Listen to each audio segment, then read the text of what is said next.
A ja si musím uskladať podklady, prepáčte. A ďalším bodom programu je vyhlásenie Rady a komisie presadzovanie digitálnych pravidiel EÚ, ochrana európskej suverenity. A na úvod poprosím za radu pani ministerku Bjerre. Nech sa páči, pani ministerka.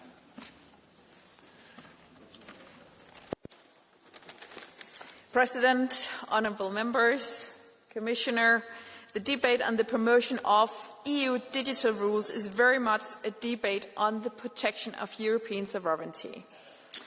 I consider this both a very important and timely debate. Denmark took over the presidency of the Council of the European Union at a time of rising uncertainty on the world stage. In the digital space, we see transatlantic tensions rising. Both the US administration and private companies are questioning the EU's digital regulatory framework. Our goals remain clear. First, to protect our citizens online, as we do offline. Second, to defend our autonomy in setting our own rules. The European Union is today a global leader in digital regulation. We have adopted groundbreaking legislation such as the Digital Service Act and the Digital Markets Act. Yes, yet with leadership comes responsibility, not only to regulate, but also to ensure that regulation has a direct impact on people's lives.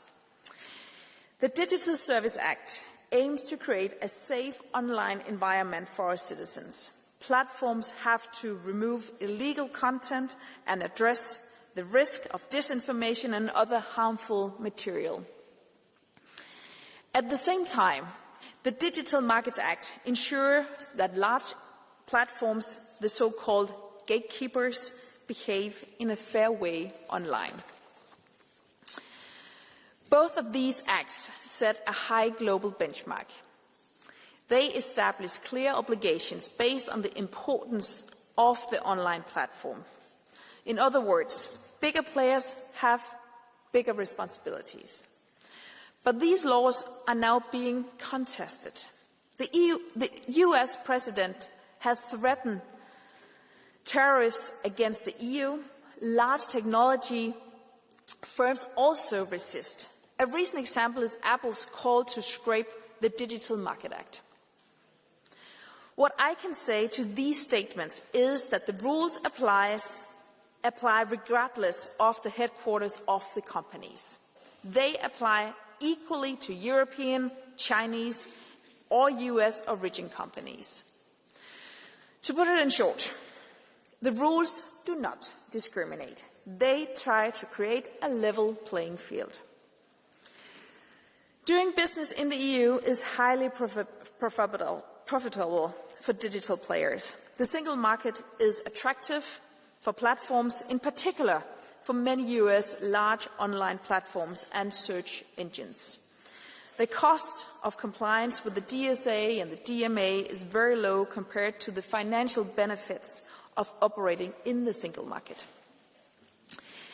The EU has the sovereign right to regulate economic activities within its territory in line with our own democratic values. We have always enforced and will continue to enforce our laws in a fair manner towards all companies operating in the EU.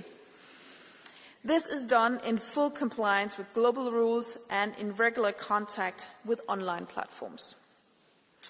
As in all other policy areas, we will continue to take the decisions we think are needed to ensure a fair and safe digital space. We count on the European Parliament as a counterpart in this effort. Thank you. Thank you, Madam Minister. And now I would like to give the floor for the Commission to the Executive Vice President Virkkunen. Please, the floor is yours. Honourable President, honourable members, I remember very well when in July 2022 this House approved two very groundbreaking laws, two laws that are crucial for our democracy and for our single market in the digital age, the Digital Services Act and the Digital Markets Act.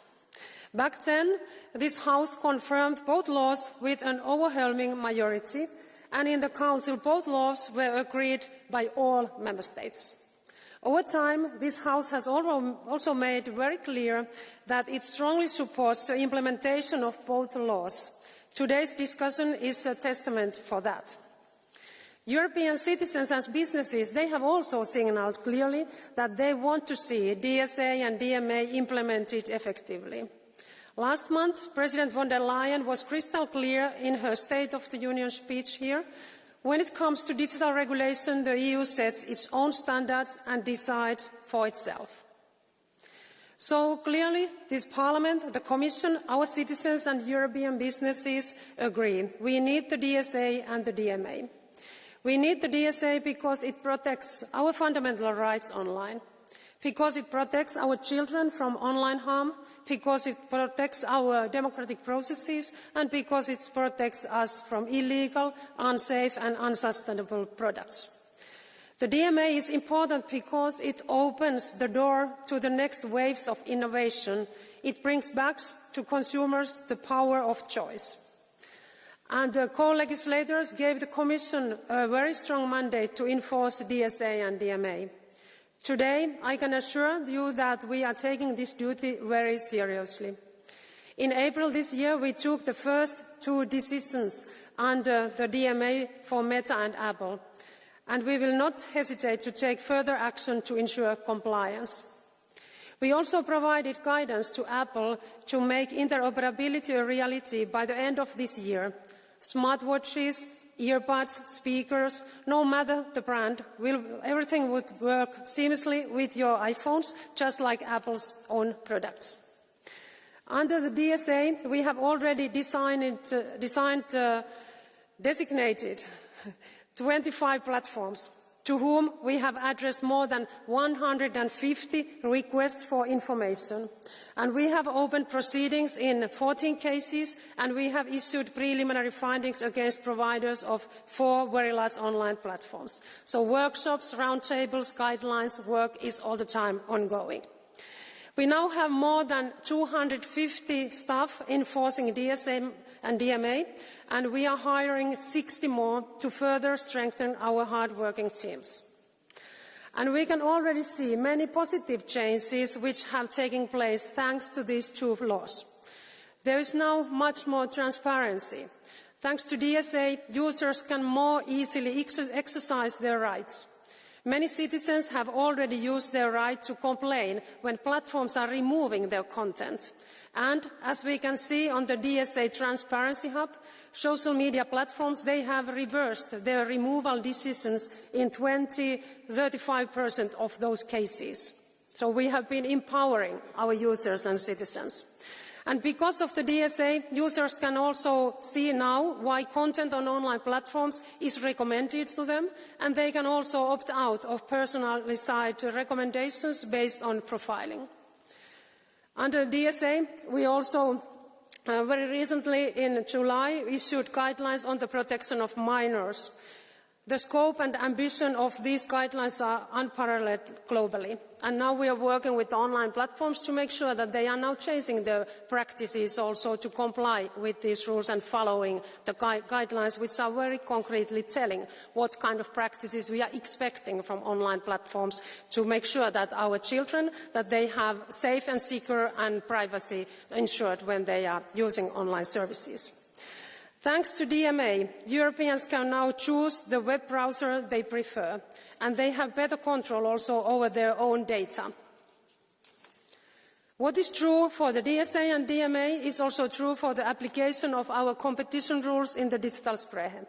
In September, we concluded that the Google breached EU antitrust rules in the ad tech industry, and fined it with €2.95 billion. Google has now 60 days to present us with a viable solution. Structural remedies are likely to be the only way to seize Google's conflicts of interest in the industry on both sides of the Atlantic. We also received comprehensive commitments from Microsoft to address EU competition concerns relating to Teams collaboration platform. This decision helps us to open crucial markets to competitors. Some of the very large online platforms and gatekeepers have called for repeal or resetting of the DSA and DMA.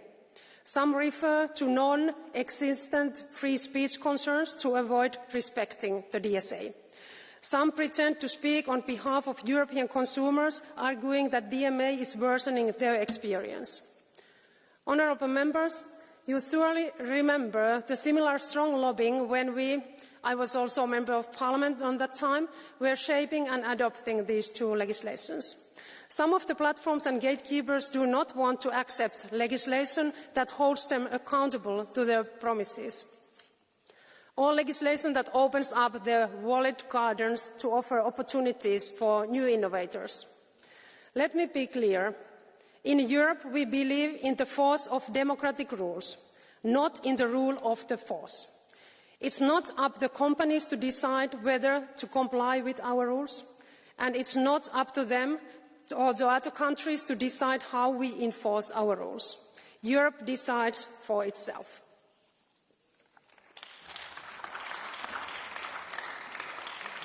Thank you, Commissioner. And jetzt würde ich der Kollege Voss bitten für die Europäische Volkspartei. Bitte sehr.